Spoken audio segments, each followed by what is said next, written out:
Hello guys, good afternoon. So dito sa baybaying dagat guys, nakita namin dito si Diwata guys, namimigay ng mga t-shirt. Yes, kaya may vlog din kami. Kaya dito naman sa Boracay ngayon sa ang ganda. Dito naman ngayon, yes.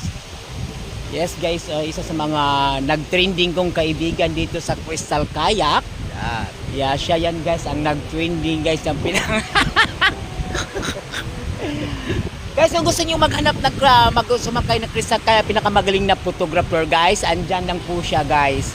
Kung gusto niyo maghanap-hanap na, dito lang siya sa bandang Station 3. Pangalan mo galing? Mark po, Mark. Si Mark guys, magaling siyang photographer siya guys sa mga sa mga Korean, pero ngayon may sarili na siyang Crystal Kayak ngayon.